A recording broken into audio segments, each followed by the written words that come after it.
Meus irmãos, a paz do Senhor. Quero nessa noite tributar toda a honra, glória, louvor e majestade ao nosso Deus. Ele é a razão maior do nosso viver. Se não fosse Ele, não teríamos como estar aqui nessa noite. A Ele seja dada toda a glória. Quero agradecer a Deus pela vida do pastor Luciano de Aquino, meu pastor, a quem temos uma consideração tremenda. E no tempo em que pudemos servir a Deus nesta congregação, o pastor Luciano nos deu todo o apoio e foi um canal para que pudéssemos hoje estar dirigindo a congregação. A ele eu expresso minha gratidão, a todos os obreiros que estão na minha retaguarda, a todos os pastores, evangelistas, presbíteros, ao meu amigo Danilo, presbítero Danilo, companheiro, Deus te abençoe, a toda a igreja do Senhor que está na minha vanguarda, em especial ao conjunto Hinos de Sião, pelos seus 24 anos de aniversário, que esses 24 se multipliquem, tripliquem, quadripliquem, e cada dia mais vocês continuem sendo esse instrumento para a glória de Deus.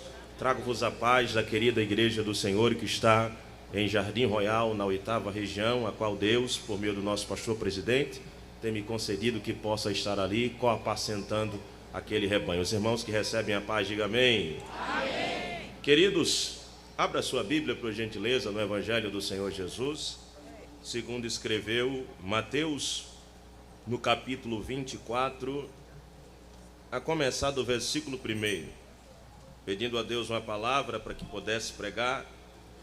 O Senhor tem descido ao meu coração esse texto. Mateus, capítulo 24, a começar do versículo 1.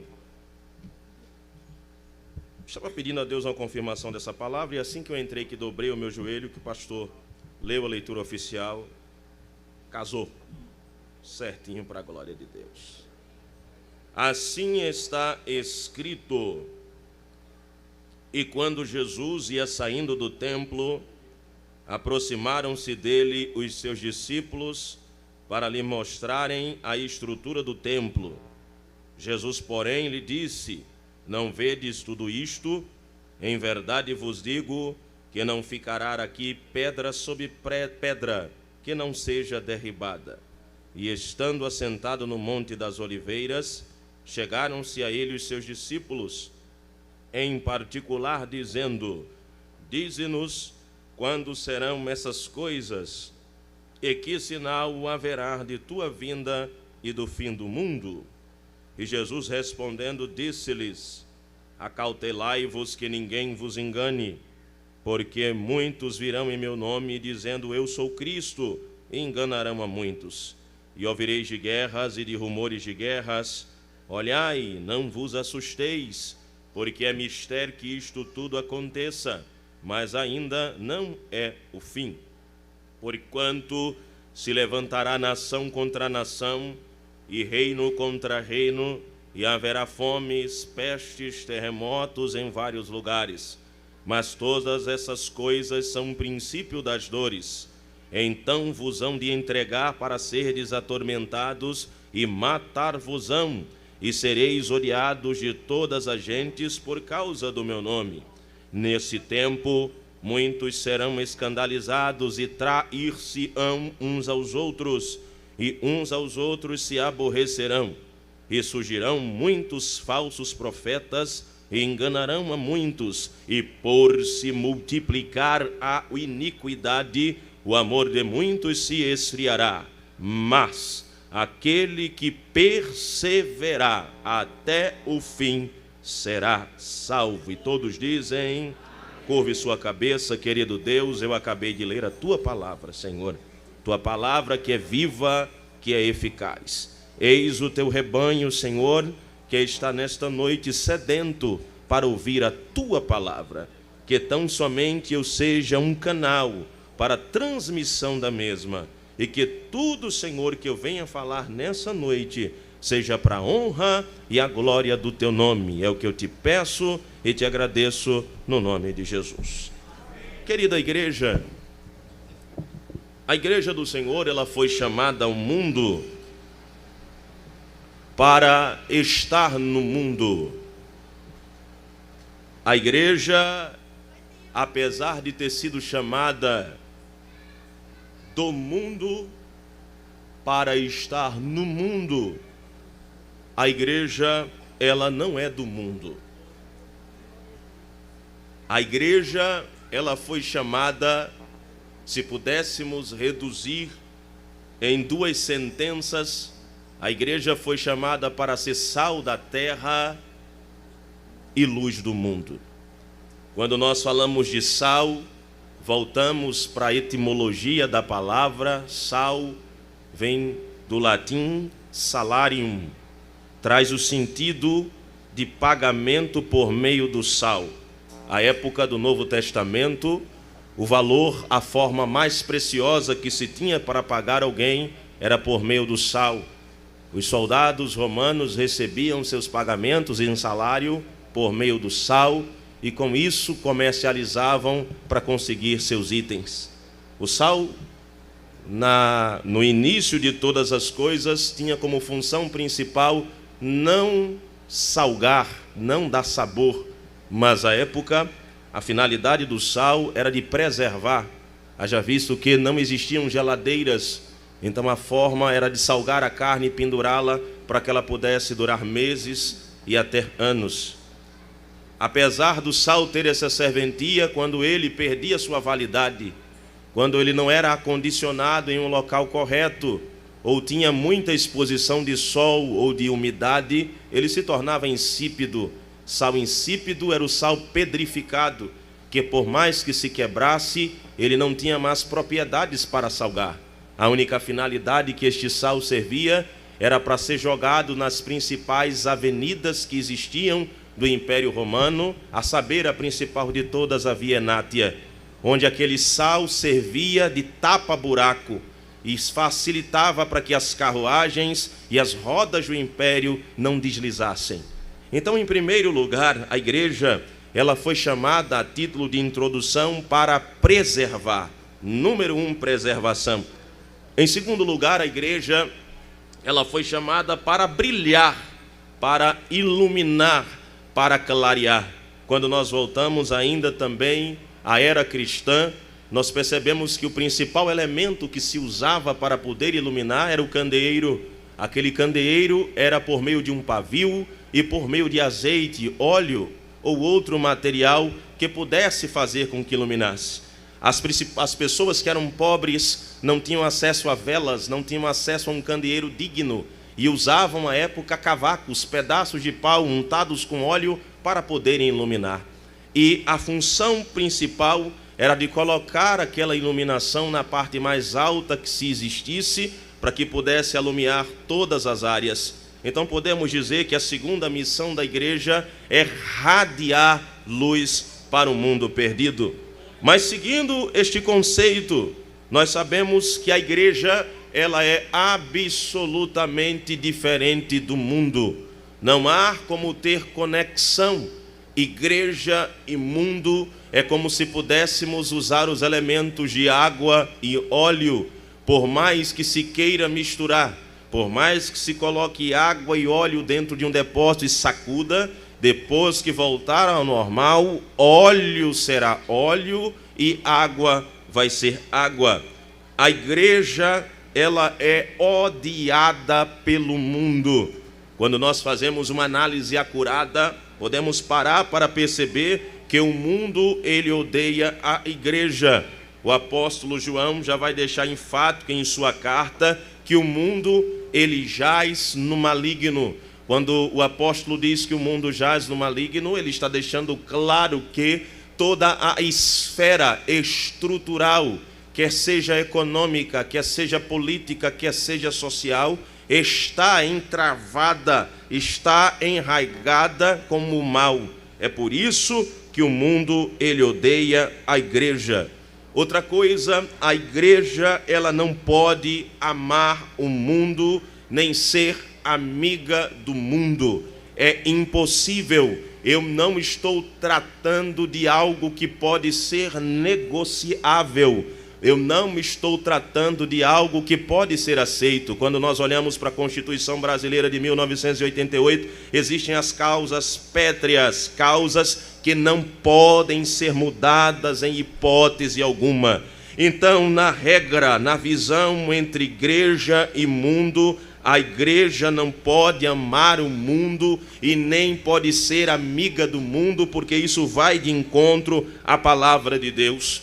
Outra coisa que eu entendo é que a igreja, ela não pode se conformar e nem aceitar ou imitar ou querer seguir os ditames que o mundo tem colocado nesta esfera. É inegociável, é causa pétrea. A igreja não pode imitar o mundo. Por que a igreja não pode imitar o mundo? Porque a igreja, ela é o sal que vai coibir a decomposição do mundo.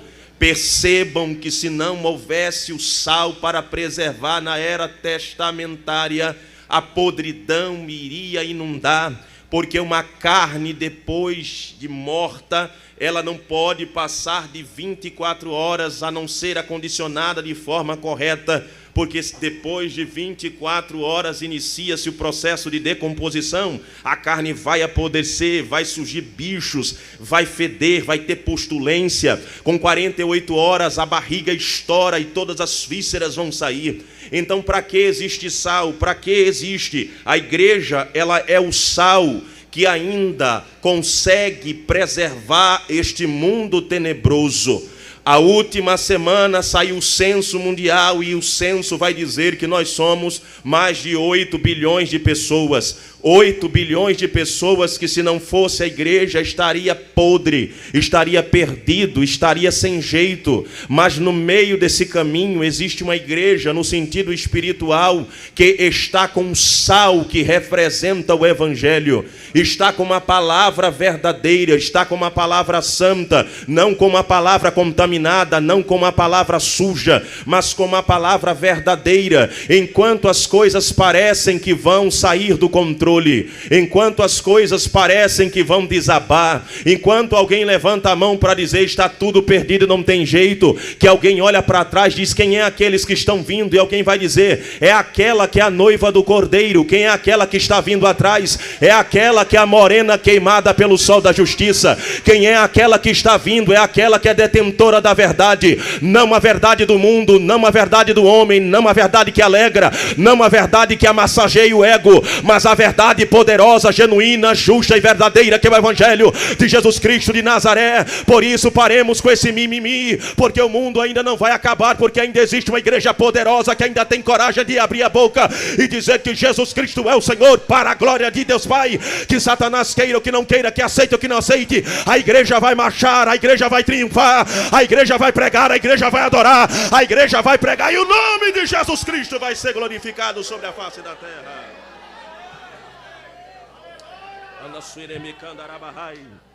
A igreja, ela é o sal que coíbe a decomposição do mundo.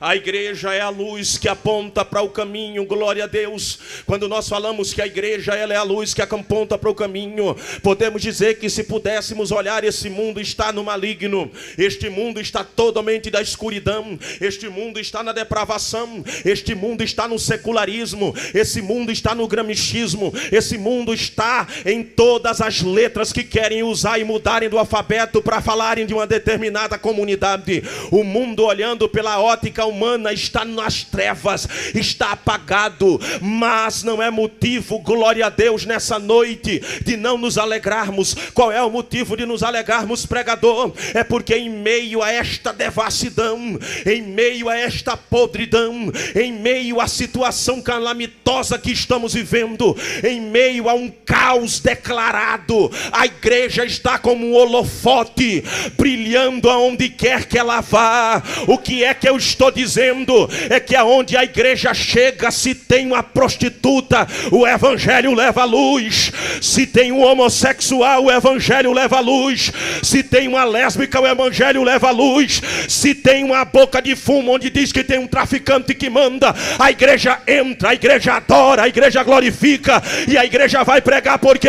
Porque não existe lugar em que a igreja não possa entrar, Não existe lugar em que a igreja possa adorar. A igreja adora na alegria, a igreja adora na tristeza. A igreja entra, a igreja vai, a igreja avança, a igreja dá glória. Porque ninguém pode parar a igreja. Por quê? Porque o capitão já foi na frente. E quem é o capitão? É aquele que faz, é aquele que tem, é aquele que opera, é aquele que é digno de glória, é aquele que é digno de poder. Quem é o capitão? É o maravilhoso, é o conselheiro, é o Deus sorte, é o Pai da eternidade, é o príncipe da paz. Quem é o capitão? É aquele que foi lhe dado todo o poder no céu, na terra e debaixo da terra. E toda língua confesse que Jesus Cristo é o Senhor, para a glória de Deus Pai. Que o homem queira ou que não queira, a igreja vai continuar marchando e dando glória a Deus. Aleluia. Seguindo esse raciocínio a título de introdução, glória a Jesus. A igreja tem uma missão, bendito seja o nome do Senhor. E a missão da igreja, ande que mando é vacia, melâmica mando ravai. A missão da igreja, aleluia. A igreja vai seguir o caminho rumo à glória. Aleluia. A igreja, usando uma linguagem metafórica, é um grande, aleluia, é um grande avião. É um Airbus A380, o maior avião que existe na face da terra de passageiros. E eu tenho uma boa notícia, porque eu digo que a igreja segue caminhando rumo à glória e que nada pode impedir. É porque quando o avião ele está na sua plataforma no aeroporto, que os passageiros começam a entrarem, depois que todos os passageiros estão sentados, você vai ouvir uma voz. E a voz que você vai ouvir é daquele que sobre os seus ombros tem 3 tiras, que representa o capitão, a maior autoridade dentro daquele avião. Dentro daquele avião pode ter general, dentro daquele avião pode ter o presidente da república, mas a maior autoridade no avião se chama o capitão, que está sentado na cadeira do lado esquerda. Aquele capitão vai pegar o microfone e vai dizer: senhores passageiros, bom dia, boa tarde, boa noite, me chamo capitão fulano de tal. Quero informar para vocês que a nossa viagem vai durar aproximadamente 2 horas e 25 minutos. São aproximadamente 7 horas da manhã, o clima é tal. Vamos embarcar daqui a pouco, por gentileza, afivele os seus cintos e tenha certeza que a gente vai chegar em paz. E quando o avião começa a taxiar, eu trabalhei em aeroporto, eu fui agente, e eu trabalhava com aquele tratorzinho que empurra avião. Quando você começa a fazer o pushback, que você coloca o avião na posição correta, o comandante fala com a torre, que é pela aeronáutica, e quando ele fala com a torre diz: avião Papa Romeu Golf Juliette Tango autorizado para subir na cabeceira 6. Ele vai devagarzinho e chega na cabeceira 6. Quando chega na cabeceira 6, ele diz: senhores passageiros, se preparem, porque nós vamos subir, nós vamos decolar. E aí, vai acompanhando comigo. Este avião, quando começa, ele vai numa velocidade que começa em 50, vai para 100, depois 150 velocidade. E quando ele chega a 450 km por hora, o comandante levanta o manche, aumenta a velocidade, e aquele avião sai da terra. E aquele avião começa a subir, E tem hora que aquele avião entra em nuvens que estão muito pesadas por causa de água. E quando ele entra, ele começa a tremer de um lado, ele começa a tremer do outro, ele vai tremendo. É o que nós conhecemos como turbulência. E naquele momento o comandante diz: senhores passageiros, não se preocupem, isso é apenas uma pequena turbulência, mas dentro de alguns segundos essa turbulência vai passar. Aí ele vai passando, a gente olha pela janela, vê raio, vê água caindo, e a gente bota a mão no coração e diz: Jesus, chegou a hora de eu morrer, Jesus, eu vou morrer aqui. Mas quando o avião começa a subir, que ele passa pelas nuvens, que ele chega nas maiores alturas, você vê aquela bola de sol brilhando com todo o poder.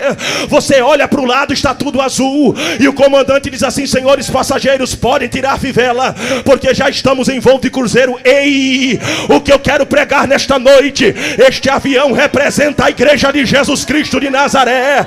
É esse avião todo poderoso. Este avião já está taxiando, este avião já começou a subir, este avião está acelerando, e quando ele acelera ele vai subir, mas quando ele bota para subir tem a turbulência. A turbulência é o mundo querendo atrapalhar e dizer: dizendo: a igreja é pequena, a igreja não tem expressão, a igreja não é nada. Mas o comandante está com o manche na mão, dizendo: não olha para a turbulência, não olha para a turbulência, porque eu sou aquele que te tomo pela tua mão direita e te digo: não temas, porque eu sou contigo. Não te assombres, porque eu sou teu Deus. Eu te ajudo, eu te sustento com a testa da minha justiça. Eis que envergonhados e confundidos serão todos aqueles que vierem contra ti.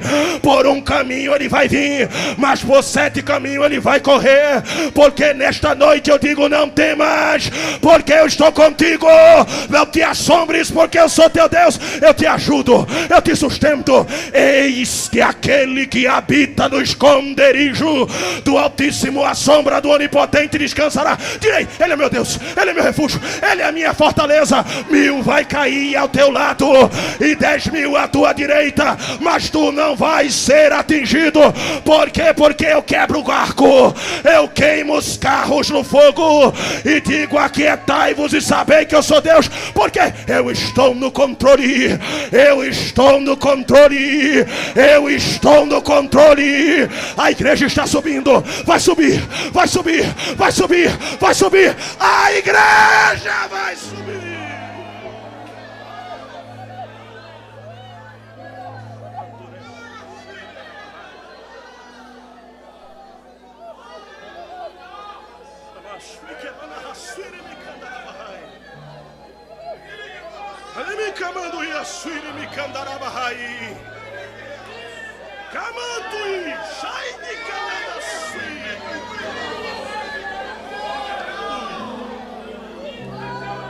Seguindo esse raciocínio, olhe para cá. A igreja segue rumo à glória. E nós precisamos conhecer nessa noite 3 verdades.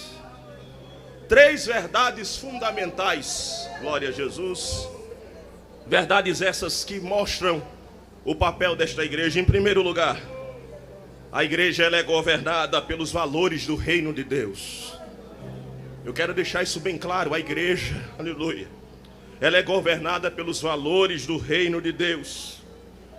A igreja ela é governada pelos preceitos divinos e não pelos ditames do mundo. Deixemos isso bem claro para todos que me ouvem, quer presente, quer pela internet. A igreja ela é governada pela teocracia de Deus. Quando eu pego o conceito da palavra teocracia, teos, Deus, cracia, governo, governo de Deus. A igreja não é governada por homem. A igreja não é governada por autoridades que acham que são poderosas e que podem intervir sobre a igreja. A igreja, ela segue marchando pelos preceitos divinos. E que preceitos divinos são esses? Esses preceitos são a palavra de Deus. E eu posso pregar nessa noite com autoridade, dizendo que esses preceitos, essa palavra, ela não caduca. Quando eu pego o sentido de caducar, significa quando a pessoa começa a perder o bom siso e não entender muitas coisas. Estamos vivendo uma época onde querem que aceitemos de goela abaixo. Estamos vivendo uma época que querem cercear o direito da igreja. Estamos vivendo uma época que querem calar a voz da igreja. Estamos vivendo uma época onde pessoas que não têm valores, que não têm princípio, que não têm base, que não sabem nem quem são, para que veio e para que foram, estão querendo levantar o dedo e dizer: a igreja tem que afrouxar, a igreja tem que soltar as rédeas, a igreja tem que ser secularizada, a igreja precisa viver conforme o mundo. E muitos estão enveredando por esse caminho.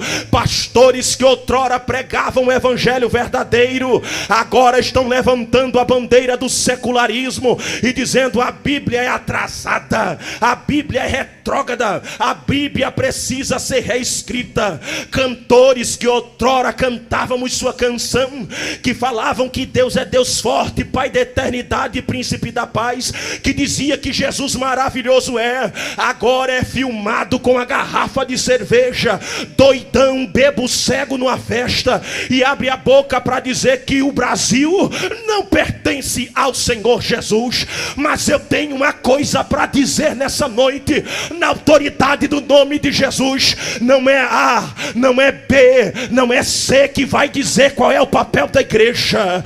Não é o homem que se acha todo poderoso. A igreja de Jesus Cristo de Nazaré, ela é governada pela palavra de Deus.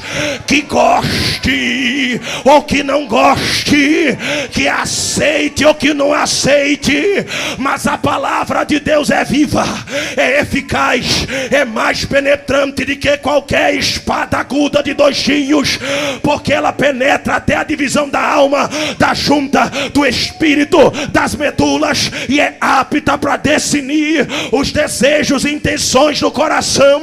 Que o homem queira ou que não queira, que goste ou que não goste, mas a palavra é, a palavra faz, a palavra opera, a palavra dá vida. A igreja está em pé por causa da palavra, a igreja caminha pela palavra, a igreja adora pela palavra, a igreja congrega pela palavra, e a igreja vai subir, subir, subir, subir, subir pela palavra, pela palavra, pela palavra, pela palavra, pela palavra de Deus. Que goste ou que não goste, a palavra fere. Pecado é pecado, cozinhado é pecado, guisado é pecado. A Bíblia é clara em dizer que Deus não apoia o comunismo. O comunismo não é de Deus, porque o comunismo tem o homem como centro. Me prendam, me coloquem na cadeia, mas eu não vou deixar de pregar como a palavra é. Homem com homem é lobisomem, e mulher com mulher é jacaré. Não há pela palavra a família pela palavra. É o homem, é a esposa, é os filhos.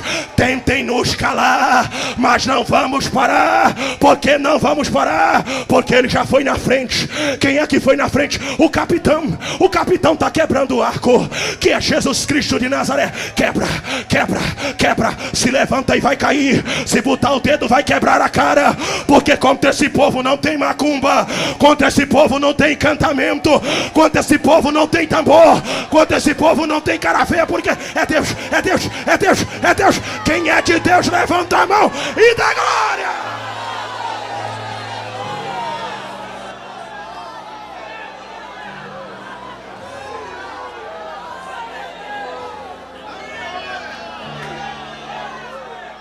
Ailinga Sica Mandurique, o limitante comando, Elecoploide Sica Antruiminai.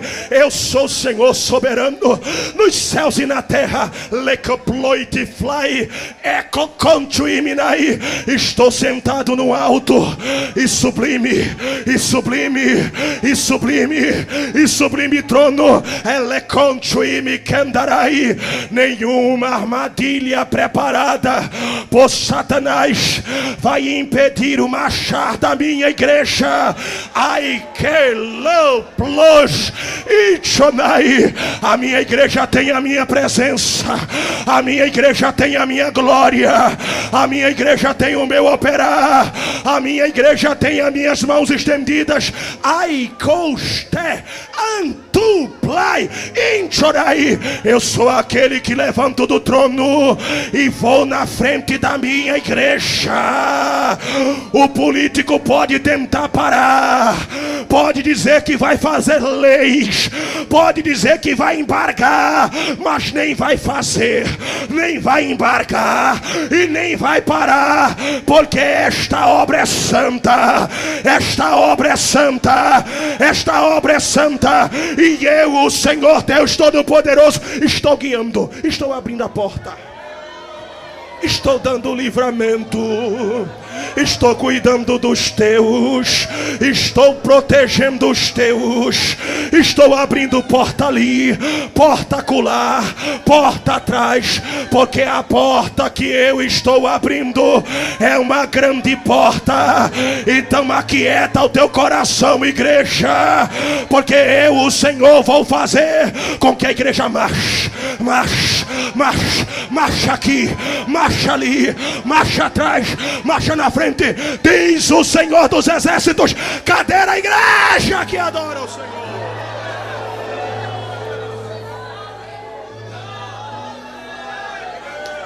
Quem que está aí? Tem pistão aí? Glória a algum instrumento? Glória a Jesus. Aleluia. Bota no teclado aí, parecido alguma coisa com trombeta, que eu quero fazer um negócio aqui. Glória a Jesus. Quem está sentindo Jesus aqui nessa noite? Ai! Eu estou dizendo que a igreja está marchando. Glória a Jesus. E a igreja marcha pela palavra, pela palavra, pela palavra, pela palavra. Mas tem um segredo. Enquanto a igreja está marchando, glória, o céu está sendo preparado. Enquanto os homens brigam aqui, Jesus está preparando o céu. E eu acredito, pastor Luciano, é uma interpretação, que no dia do arrebatamento da igreja, aleluia, vai ser o dia mais feliz do crente. Porque notícia boa, glória a Jesus, para quem está preparado, é coisa boa. Então no dia do arrebatamento da igreja, eu acredito que vai ser aquele dia que a gente vai acordar com aquele calor no coração, glória a Jesus. Já vamos se levantar e prega comigo, já vamos se levantar, vamos olhar no espelho e vamos dizer, eita que dia gostoso, oh glória, oh glória. E vai dizer que coisa boa, e vai sair para trabalhar. Mas imagine que no céu, a Bíblia diz que Deus Pai é que dará ordem. E o Senhor Deus Pai diz, chegou a hora. Hoje é o dia que eu vou dar vitória à minha igreja. Hoje é o dia que eu vou mostrar para o mundo corrupto que quem é sujo se suje mais, que quem é imundo se imundice mais. Mas a minha igreja é santa, a minha igreja é a noiva do Cordeiro. A minha igreja foi comprada, foi lavada, foi redimida pelo sangue de Jesus. E vai ser aquele dia de glória, aquele dia de alegria. Só permite para isso. Oi, glória a Jesus. Aleluia. Me ajuda aqui, meu filho. Ei, imagina comigo, por favor, me permita. Cadê? Está preparado aí? Imagine, pega a sua Bíblia debaixo do braço, glória a Jesus. Pega a sua Bíblia se você pode. E imagine que você está saindo agora de casa para ir trabalhar, glória a Jesus. Está saindo para ir trabalhar agora. E você já está saindo dando glória a Deus e dizendo aleluia. E tu chega para perto da irmã e diz, irmã, está sentindo o que eu estou sentindo? E a irmã diz, estou sentindo um manto misturado com glória, misturado com aleluia. Aí você sai caminhando. Enquanto isso, Jeová, Deus do céu, já fica em pé no trono. Quando ele fica em pé no trono, Jesus Cristo já desce e já fica na posição correta. Mas falta uma coisa. O que é? A palavra diz que vai ter que tocar a trombeta. E quem vai ter que tocar a trombeta é o arcanjo. E de repente a gente está dando glória a Deus. Segura aí, a gente está dando glória a Deus. E de repente a gente está indo para trabalhar. E quando a gente está indo para trabalhar, a gente escuta esse som, glória a Jesus. Cadê meu filho? Glória a Jesus. Mais alto, mais alto, mais alto. A trombeta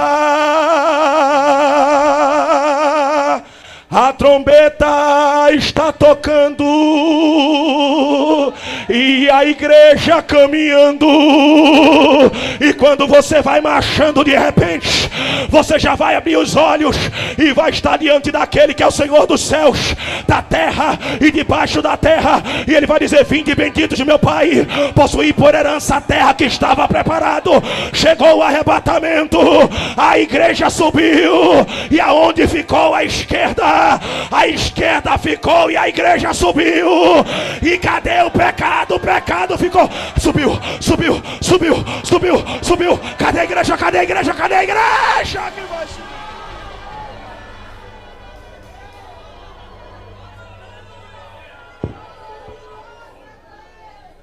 Aleluia. Aleluia. E para chegarmos aos finalmente, glória a Jesus. Aleluia. A igreja, ela é odiada pelo mundo. E aqui eu vou encerrar minha mensagem. Glória a Jesus. A igreja, por ser o corpo de Cristo e o rebanho do bom pastor, o mundo sempre odiou a igreja de Cristo. Eu não consigo entender como alguns dizem que o mundo ama a igreja. E eu desconfio de crentes que dizem que vivem muito bem no mundo que caminham como o mundo, que comem como o mundo, que se vestem como o mundo, que vivem no mundo, que fazem dancinhas no TikTok como no mundo, que se exibem como se exibe no mundo, que tem linguagens como tem o mundo. Não dá para encaixar. A igreja é santa, a igreja é lavada e remida. Não tem conversa, não tem diálogo. Crente é crente, pecador é pecador. Não há como enveredarmos no mundo para sermos igual ao mundo. Porque a palavra é dura. Quem vive como o mundo não vai subir, vai ficar, vai para o inferno. É a Bíblia. Não adianta ter conversa. E outra vez vereis a diferença entre o justo e o ímpio, entre o que serve e o que não serve. Não adianta ser meia pedra, meio tijolo. Não adianta na noite dar glória a Deus e à tarde dançar Anitta. Não adianta à noite falar em línguas estranhas e durante o dia falar palavrões. Acerta a tua vida nessa noite, porque Jesus vai tocar a trombeta e só vai subir quem é lavado e remido com o sangue de Jesus. Chegou o tempo de sermos diferentes. Para de brincar, crente!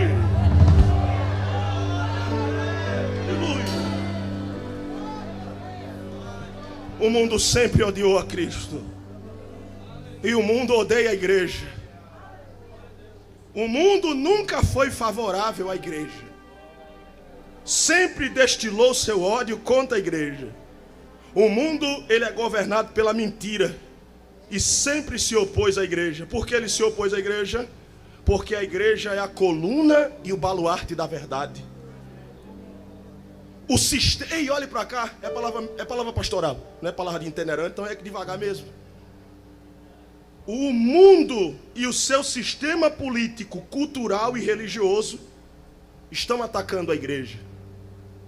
Nunca nesse mundo atual fomos tão atacados como estamos sendo atacados ultimamente. O bombardeio é cultural, o bombardeio é religioso, o bombardeio é político, o bombardeio é filosófico, o bombardeio é ético. De todas as esferas, a igreja tem sido atacada.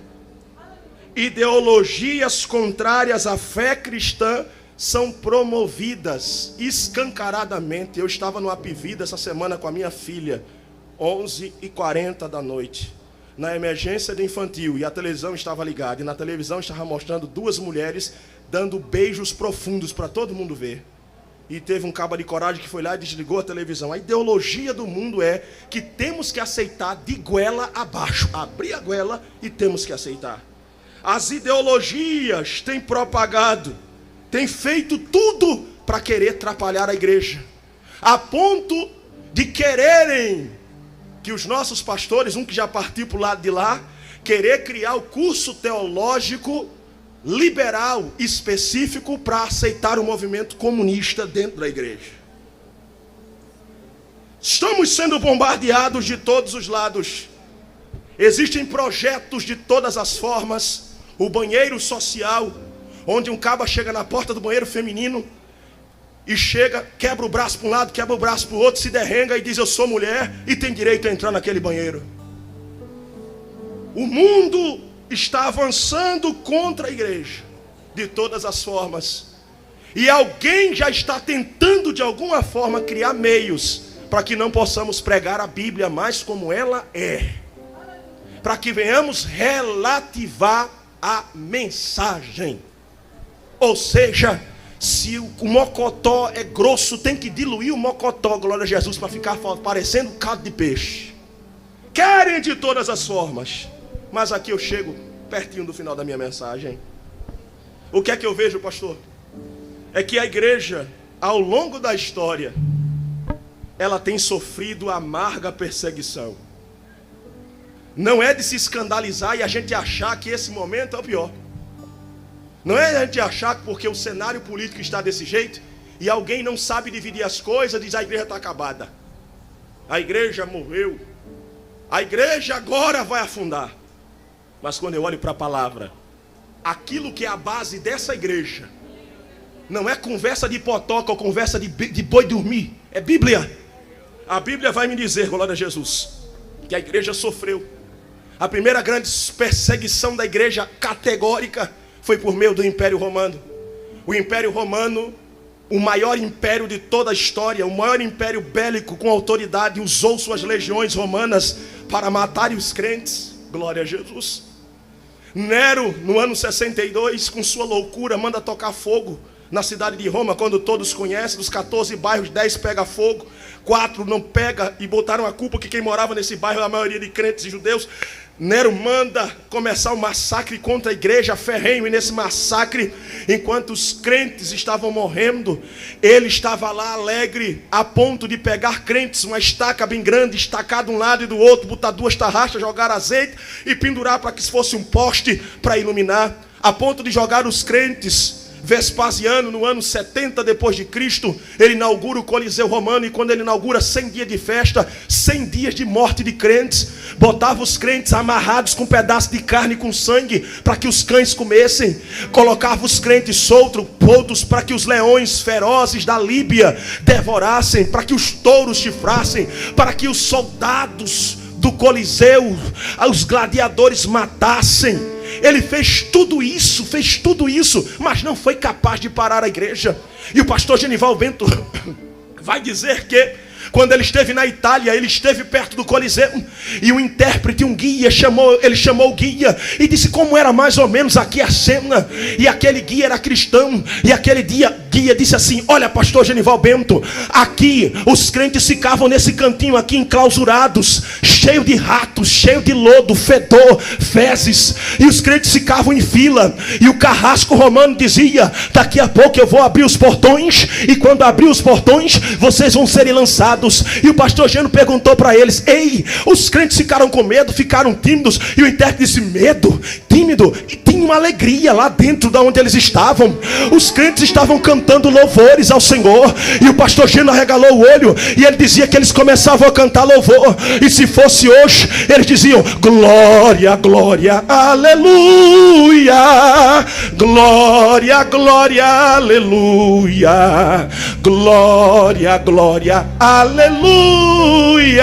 vencendo, vem Jesus.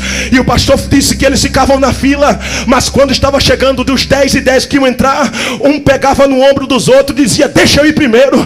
E o outro dizia: não, rapaz, eu vou primeiro. E o outro dizia: eu vou primeiro. E o outro dizia: eu vou primeiro. E o carrasco perguntou: por quê? Vocês querem ir primeiro? Ele dizia: ah, seu carrasco, é que o senhor não entende. O senhor tem poder de matar o meu corpo físico, mas tem um segredo que o senhor não entende qual é.